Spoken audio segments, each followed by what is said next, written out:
हरे कृष्णा।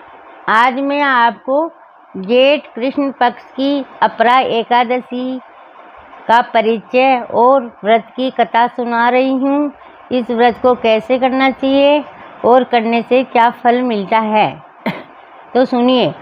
महाराज युधिष्ठिर ने कहा, हे योगेश्वर भगवान श्री हरि, आपके श्री मुख से कथा श्रवण करना अत्यंत मन प्रसन्न हो गया। किंतु हे कृष्ण, अब आप जेठ कृष्ण पक्ष एकादशी की कथा कहने की कृपा करें। श्री कृष्ण ने कहा, इस एकादशी को अपरा एकादशी भी कहते हैं। हे धर्मराज, लोकहित के लिए इस एकादशी का महत्व व कथा कहता हूँ। हे युधिष्ठिर, जीवन के अनिवार्य सत्य मृत्यु को सभी मनुष्य मात्र जानते हुए भी चाहे या अनचाहे अनेकों पाप कर्म को करता रहता है।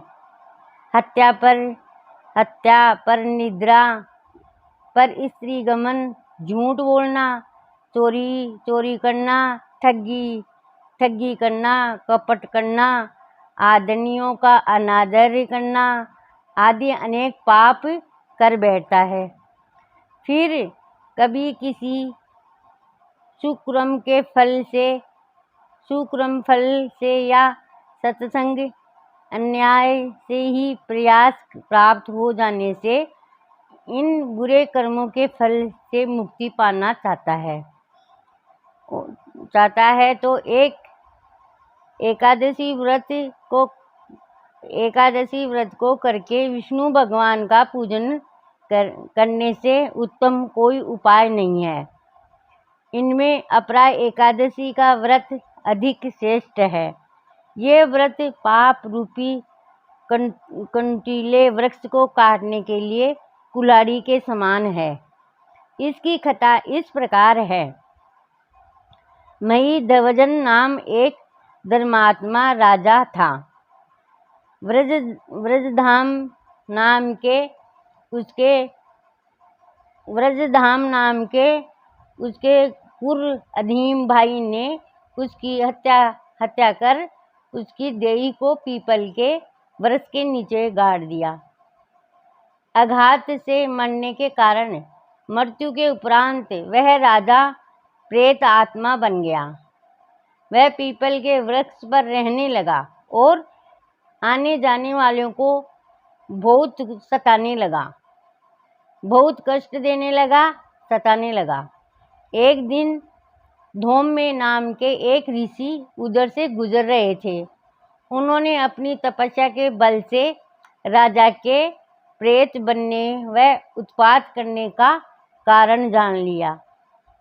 दयालु ऋषि ने प्रेत आत्मा को पीपल से उतारा और मुक्ति की उसकी इच्छा को जाना। उसके लिए अपरा एकादशी का व्रत करके उसका फल उसको दिया और संकल्प कर दिया, जिससे वह प्रेत योनि से मुक्त हो गया। इस एकादशी को अलचला एकादशी भी कहते हैं। और तो ये व्रत के फल से उसकी प्रेत आत्मा योनि छूट गई। तो इसलिए ये व्रत अवश्य करना चाहिए।